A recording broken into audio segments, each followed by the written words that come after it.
Yes, I'm live. Happy Friday. Happy Friday. Thank you so much for joining me.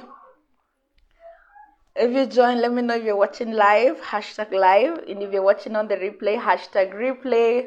I'm so happy you're here. Let me know whether you can hear me good, can see me okay.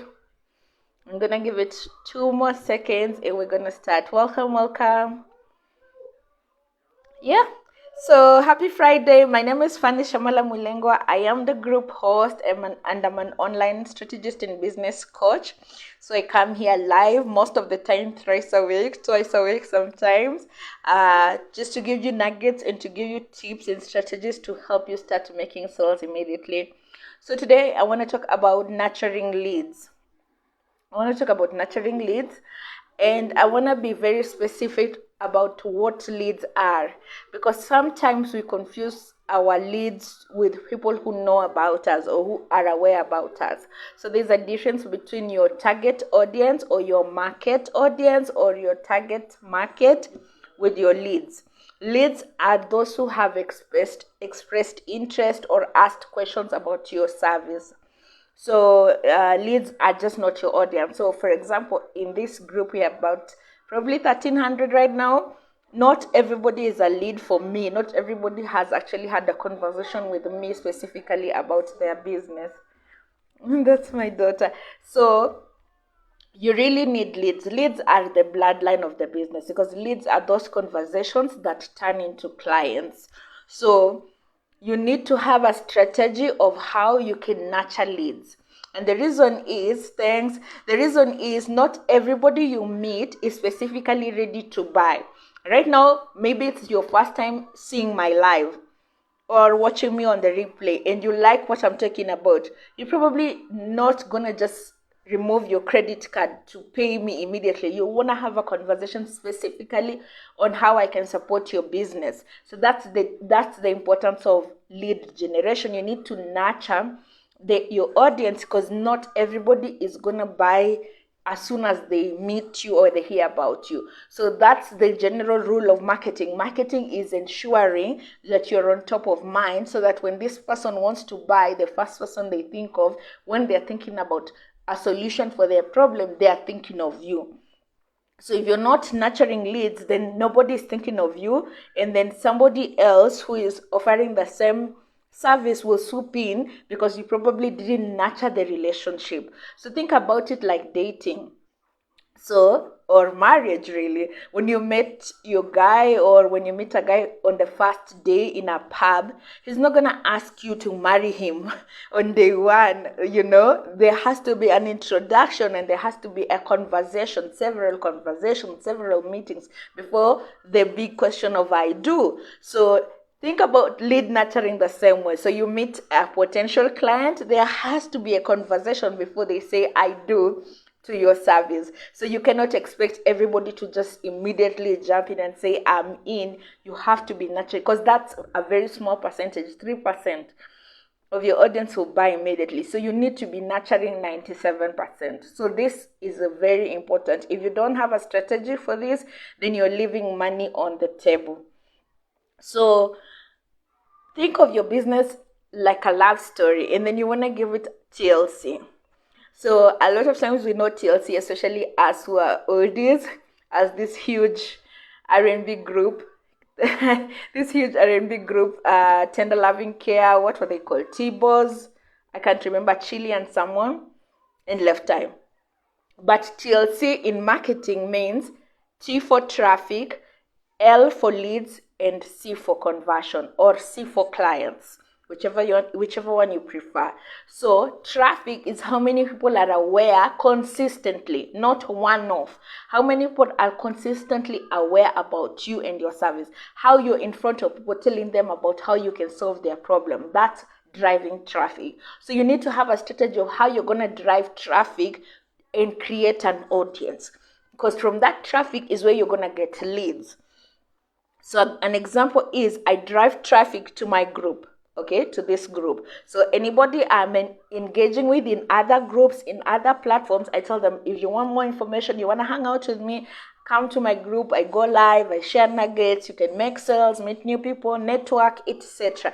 And then I bring them here for nurturing purposes. So remember when you joined the group, I asked you a few questions. So those are called nurturing questions. I asked you, what is your biggest challenge in business? And some of you say sales and marketing. I don't know my product yet. I don't have enough clients. That is the conversation. So when I meet you or when we talk later, I say when you join the group, you said your issue is marketing. Do you want to have a conversation about that to see how I can be able to be of assistance? So that is why you need a strategy for traffic. Where are you driving the traffic in your business? Are you driving it to your website? Are you driving it to your group? Where? Don't be, or creating an email list, which I'm going to talk about later, but you have to have a traffic base where people are packed. Where people are packed and you can visit them once in a while and have conversations. So if you don't have that strategy, then there's no need to have a conversation about leads anyway. Then secondly, so the sequence has to be in that order, TLC. So the second thing is leads. So leads are those people who are having conversations with you. They have acknowledged that they have a problem. They are seeking a solution from you or someone like you, and you're giving them information on how you can best serve them. And then obviously now, once you have that conversation, the ones who say yes are the clients. So that stands for the C. So I've said it in this group several times. Usually my rule is 70, 10, 3. So you'll have 70 people in your traffic who you're talking to consistently. 10 will convert into leads. 10 from your traffic will step forward and have that conversation with you. And then 3 will buy immediately. So you need to be able to have that system of, how am I going to increase my traffic? How am I going to increase my leads? How am I going to convert? So that's why this session is very, very important. So you need to know what are my TLCs, because 50% of qualified leads, what I mean by qualified leads is it's someone who is aware of the problem that they have and is actively seeking a solution. So somebody who is saying, I'm actively seeking someone to help me with my business strategy, with my marketing strategy. They already have some money saved for that purpose, or they already have an intention to pay someone to help them. That means they're qualified leads, okay? And I think I'm going to have a session probably later about how to qualify your leads, because you don't want to have conversations with people who are not ready, who just are still searching or even are not sure, or maybe they don't even want to buy. You want to put your energy and time and boundaries to people who are really interested in what you share. So I'm here live, I give you nuggets. Some people will come to me and say, help me specifically. If they're not ready to buy, I tell them, go back to the free stuff. You will get the information there. I don't hold back. I give you value. But if you want to work with me hand in hand, then it's going to cost you. So you need to know that not everyone, even you, just put yourself in the buyer's shoes. You don't buy, not most people are just buying spontaneously, like, oh my God, this thing is worth $1,000. I'm going to just buy it anyway. Not everyone does that. People have to think about it and have to understand, how does this fit into my life and my lifestyle? So if the buyer is thinking about it and you're not in front of them, giving them guidance until they can buy, then they're going to buy from someone else. So that's why you need to nurture leads. You need to nurture leads because that's where you're getting the most sales. Okay? Let me know if you have any question, guys. Feel free, ask me as much as possible. If this sounds complicated and it's a lot of marketing language, also let me know. So, why should you nurture leads? Nurturing leads helps you with credibility. So I'm here giving you information about marketing. It's making me credible. You're like, oh my God, this lady, she knows what she's talking about. This really fits into my life. Oh, that's why I'm not making sales. I'm not nurturing leads. And those things are coming into your mind because you're seeing that the information I'm giving you is impactful. It's relevant. It's educative. It's life-changing. It's transformative. So put yourself in the buyer's shoes. You need to create credibility to be able to consistently sell to your ideal clients. And that's why you nurture leads. I'm going to show you how, but that's why you need to create credibility so that you can consistently sell. Second, it makes you trustworthy. They trust that whatever you say is really the real deal. Yeah, whatever you're showing them is the real thing. Remember, this is internet, this is online selling. So you're selling to people. For example, me as a coach, I'm selling to people from all over the world. So I need them to trust me.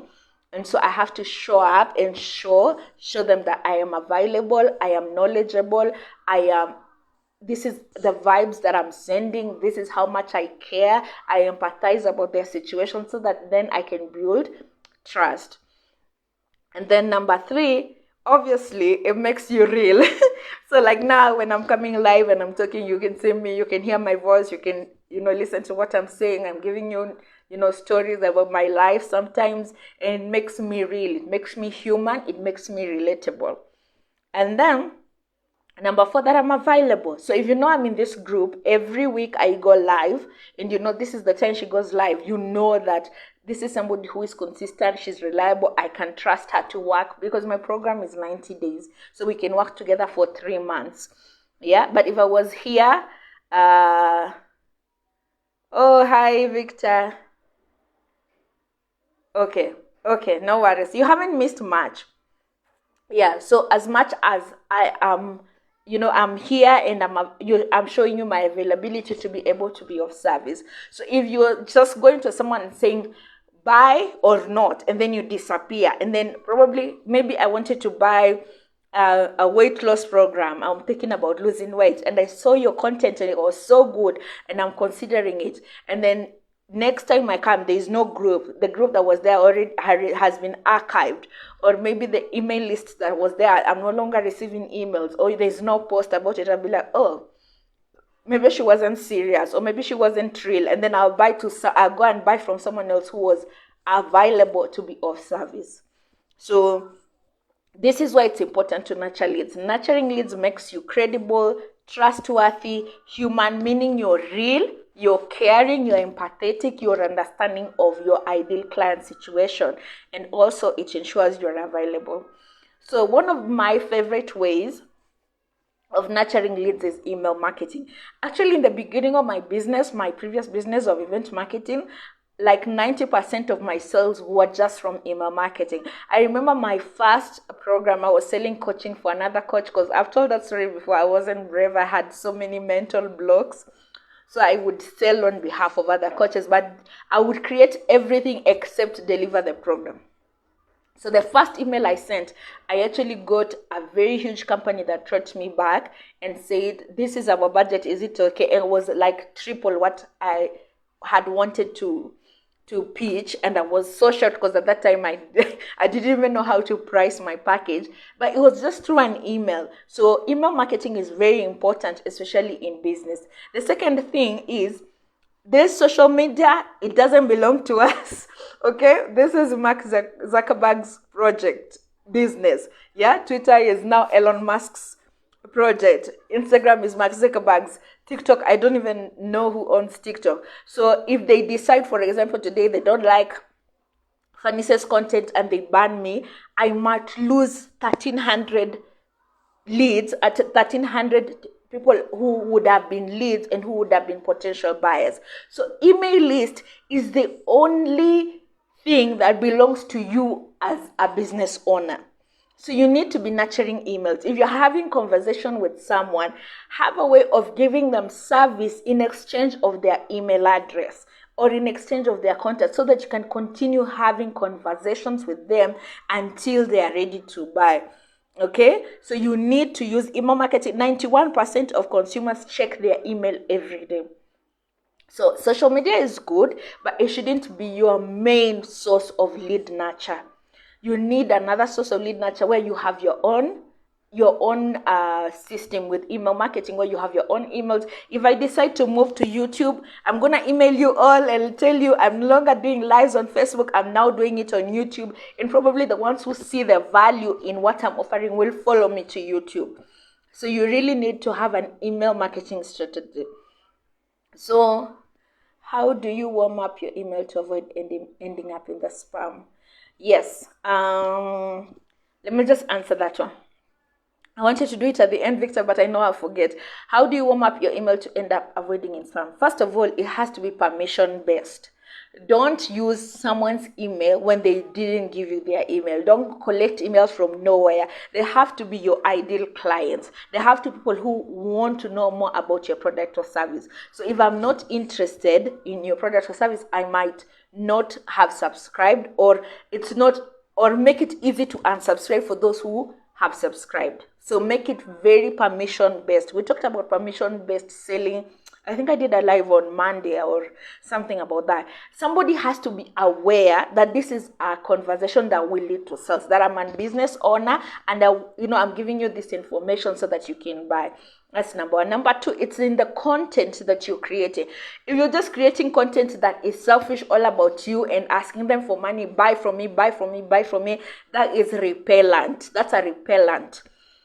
If you're giving them information that is helpful, that is giving them wins, that is helping them in the next step. Probably your program will take them to Z, but your email is giving them a B and a C and a D every single day. Then why shouldn't they subscribe? So me, I have, gurus who I really look up to, and I'm subscribing their email because every time I enjoy reading something new in the industry that I should be on the lookout for. What is happening? What is new? What tips? What nuggets? So I'll talk about it, I think, also as well at the end. It's in my notes. It's in the content that you're giving. You have to serve them before you sell them. Okay? So I don't know, Victor, what you do, but let me just give an example. For example, you're selling insurance. You're selling insurance. You're not going to just say, this is the cover, it's this much buy. You're going to give me information, maybe give me a comparison. So, for example, your ideal target is moms with children with disabilities. So you're going to give them information. This is the insurance covers that are favorable for moms who have children with disabilities. These are the things you should know. These are the hidden charges. These are the hospitals that are good. These are the doctors, whatever it is. If you're giving me that information that is helpful in my decision of rearing my child or bringing up my child, then definitely when I want to buy, I'm going to buy from you. So imagine if you're driving your car and then you get stuck somewhere, and then people are passing by, nobody is helping you, and then a tow truck company passes by and they're like, oh mom, what's happening? You're like, oh my God, I don't even understand, my car is stuck, I can't move it. They're like, no worries, we'll move it for you. And they don't tell you how much. It's like, we'll move it for you. They make calls, everybody comes, tow truck, they tow your car, they take it somewhere, they tell you what the problem is, then they tell you about their service. So they're telling you about their service after they have supported you. But imagine if they came and they were like, okay, before we do anything, before we lift a finger, this is the fee. And then you're like, okay, how will I really compare? Let me call a friend. Let me do this. Like, you wouldn't be eager because you'd be like, oh my God, they're taking advantage of my situation. So always come from a point of service and people will continue to read your emails. Let me know, Victor, if that was helpful. Yeah, so I want you to understand one thing about lead generation. Why nurturing leads is important is because sales is not an instant thing. Or let me just say, sales is not a one-night stand. Sales is not a one-night stand. Like, sales is a process. It takes time. Like people say, referrals are the best way to sell. Just 1 minute. Chat. 1 minute.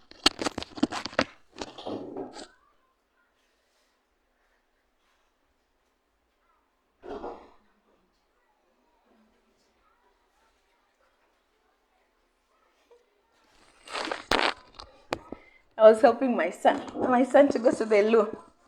Yeah, so I was talking about sales. Sales is a process. It's not a one-off thing. So you have to understand the process. For example, what are your clients asking about? What are the questions they are asking before they buy? Okay? So sales is not one post, it's not one conversation, it's an ongoing conversation. You need to be able to say the right thing at the right time in the right way to be able to bring in the sale. And that's where, thanks, Victor, that's where lead nurturing comes in.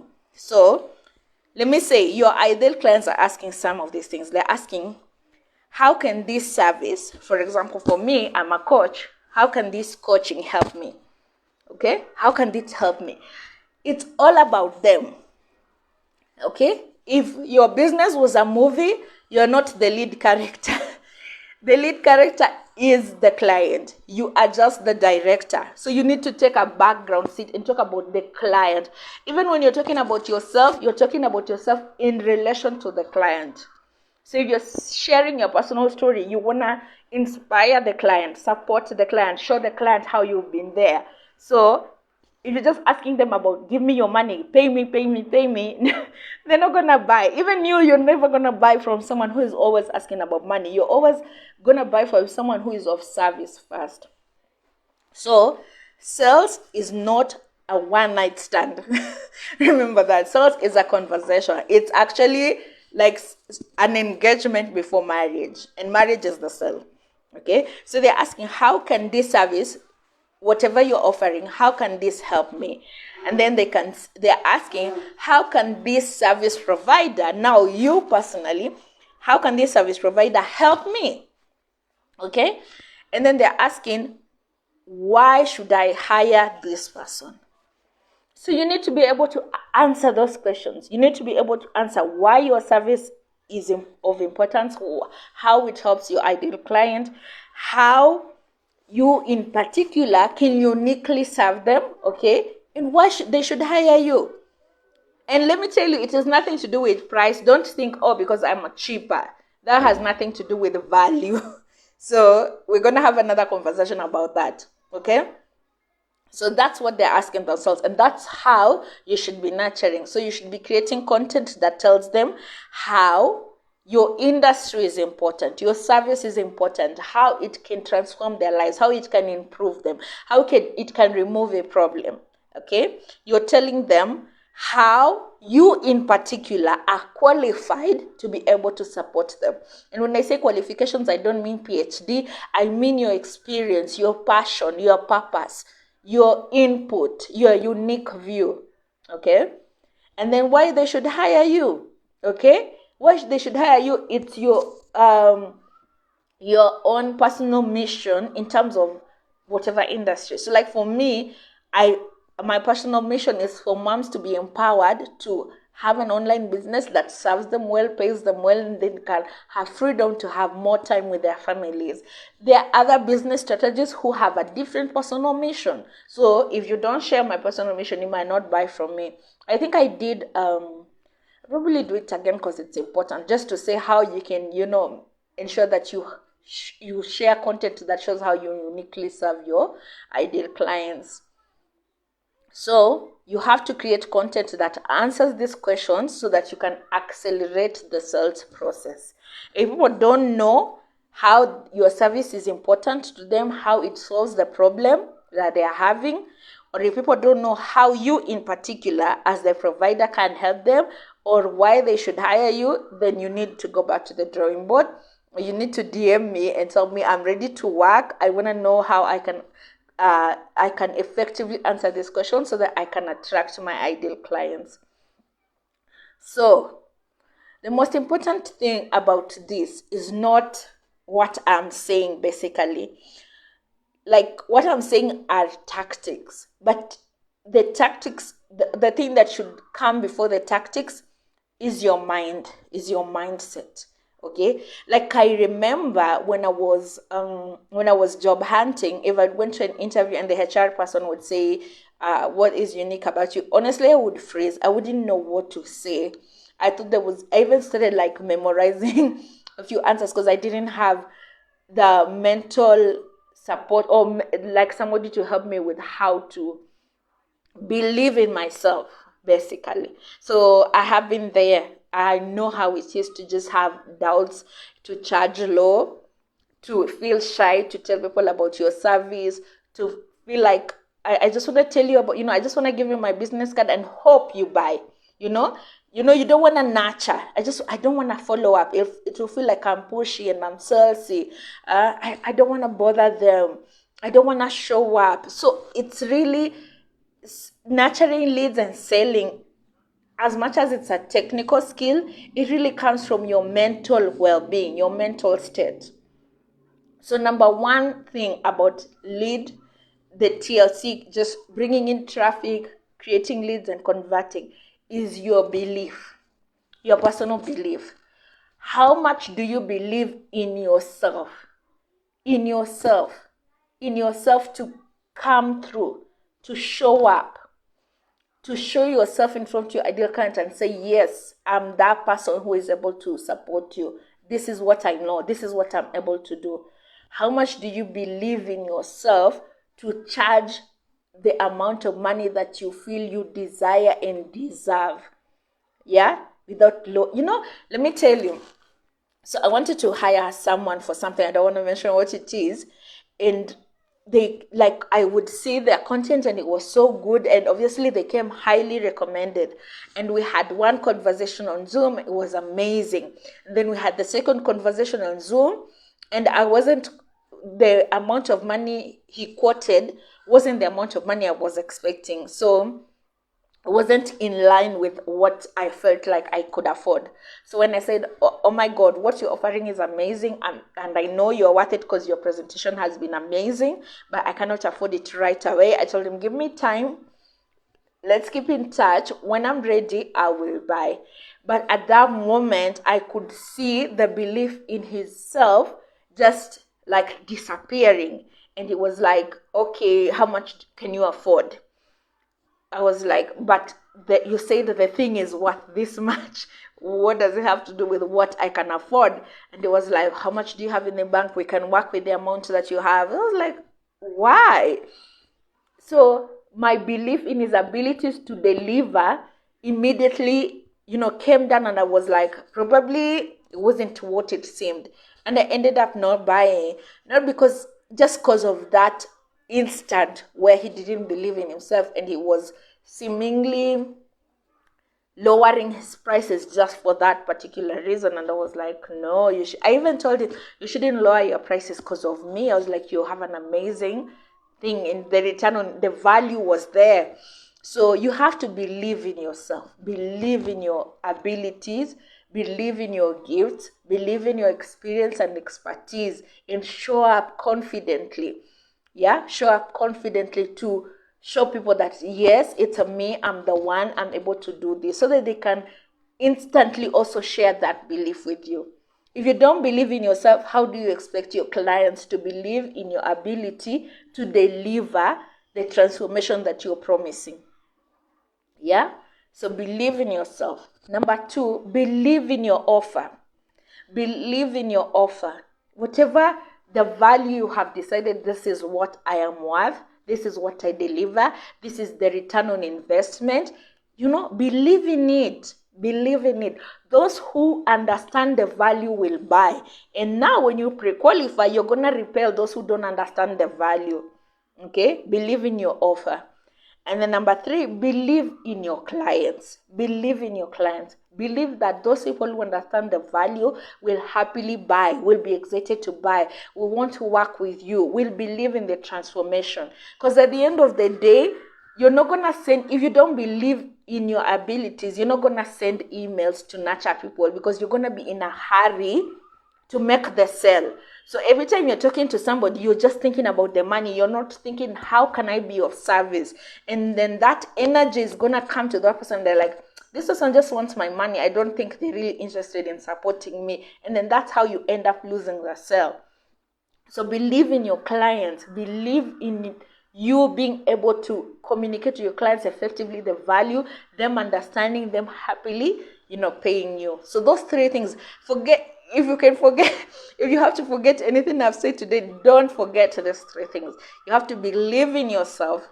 You have to believe in your offer. You have to believe in your clients. Whether they are non-existent. If you never made a sale before, believe that you're going to imagine how that client looks like, how they sound like, how you're having engagement with them, and start embodying, living that spirit, believing in it even before you have physically seen it in existence. Yeah? Yeah. Oh, sorry. I forgot. I was going to talk about some mistakes people make in nurturing leads. So I've talked about it before. So number one is focusing on the sell before service. Yeah, focusing on the sell before service. How much do you have? How much can you pay me? Can you pay me now? What's your budget? Have a conversation. I did the session on 7 questions to ask your ideal client before you ask for the sell, and how important it is. So look at that and make sure you're of service. Right now, I'm coming to you guys. I'm being of service. I'm giving you, valuable information to help you, whether you buy from me or not. That's not what is important. What is important is I'm being of service. You're seeing the service. If you go and implement my strategies, they will change your life. I can assure you. I can take that to the bank. So you don't need me to implement these things. But when you're going to go high level, you want to do everything, you realize this is just a small percentage of what finance can do, then that's when you come to me and be like, I'm ready. How can we work together? So don't focus on the sale, focus on the service. Ask them the right questions, how you can support them. Tell them what they can do, whether they buy from you or not. There's I think we're now at 3 billion on Facebook. You can't serve everybody. So don't have this scarcity that if I don't make the sale today, the world is going to be over. No, have a strategy to ensure you have predictable income. So if you're talking to 10 people, don't expect all the 10 people to buy. Say, I'm just going to ensure that 3 people buy. And obviously, you've pre-qualified them. You know who your ideal client is. You can tell them what the problem is. Some people come to me and I tell them, your issue is not business strategy. Your issue is mindset. You need a mindset coach. Let me recommend someone who can help you. Because if I'm just going to tell them, no, give me your money, let's work together, and then we get stuck, it's a disservice to them and it's a waste of my time. So focus on service. Focus on service. Yeah, it doesn't mean giving them you can't. It's impossible. I can't give you the whole business strategy in one live session. But if I'm here consistently giving you a bit, for you to move from A to B, from you to move from B to C, when you're ready to move to H, when you're ready to move to Z, then you're going to come to me. And then number 2, another mistake most people make is not sharing enough of you. So people have to know you before they know what you know. This was a mistake I made, let me tell you. I didn't make sales for about 6 months because I was just creating valuable content. I wasn't talking about me personally or how the content is in relation to my business. So they didn't know me personally as funnies. So how do they know I haven't, lifted that thing from Wikipedia or wherever? How do they know I'm really the real deal? So you want to share a part of you. I always say share behind the scenes, share your journey, share your stories, share your wins, share your your learnings. Be able to showcase that. Now, Victor, that's what we're talking about, nurturing emails. So if you're telling them, this is how my journey started, this is where I'm at, this is how I'm growing, this is how my clients are growing, these are the mistakes I have made, and this is what I have learned so far. The live for last week will really be supportive of you, Victor, because I talked about how you can create content 10 different ways from one topic. So another thing is too much of you. Too much of you. So you have to balance. It's valuable information, and then about you as well, and about you in relation to your business. So if you're a sex therapist, you can talk about sex because it's part of your business. You're a sex therapist. But if it has nothing to do with your business, then there is no need to share that information, because your clients really don't care about your sex life if you're a business coach, for example. So don't go out there and be like, oh my God, they need to know deep inside. Or some people fear sharing because they're like, I'm scared to share everything. Just whatever you're comfortable with to make the client comfortable. Another thing, of course, is inconsistency. So you're posting today, tomorrow you're MIA. You're sharing an email today, tomorrow you're MIA. 3 months later, you're like, let me come back. You don't know where you are. I talked about that. And then, of course, lack of strategy. So all these things need a strategy behind it. They need a strategic foundation to carry it forward. So if you don't have a strategy behind it, then it's not going to work. So you need a strategy. If you don't have a strategy, you should be DMing me right now. Okay? And then some people don't nurture completely. So they don't do anything. As soon as I come and say, how much is it? And then they're like, this much. And I'm like, okay. And then I leave. They never ask me, what was the issue? What is your problem? Did you get support? Do you want to join my group? Do you want to be in my email list? I have a free resource that can support you. So like someone will come, maybe we'll have a conversation and they'll tell me, how much do you charge? And I'll tell them, they'll be like, I can't afford it. I'll be like, no problem. I do have a free group where I go live and I share information that will be helpful. If you implement that information in 30 days, there should be a change in your business and you'll be able to get the money to pay me to support you. So I'm not just leaving you high and dry, like I'm giving you support either way. I'm there for you either way. So yeah, the live has gone longer than I would have liked, but all this information was important. So remember the TLCs. Remember which strategies are you going to use to create traffic, to ensure a lot of people are knowing about you, not just a lot of people, but the right qualified prospects, making sure you are removing leads from the traffic and then turning the leads into clients. So TLC and the 3 beliefs are the most important things in this live. Yeah. Let me see. I don't see any more questions. Thank you so much for joining. I want to take a moment to say Happy Mother's Weekend. Thanks, Celeste. Happy Mother's Weekend for all moms, for all people who know moms, for all people who love moms this weekend. Make sure you do something special to a mom. Something special can be a hug, can be me time, taking the kids so they can have me time, can be a movie, whatever it is. Let's make the moms feel special. So I want to wish you a happy Mother's Day. If you are watching the replay and you have questions, put them in the comments. I'll be back. So happy Mother's Day weekend. Enjoy, and all my love to your families and all my love to all the moms. Yeah, thank you. Bye-bye.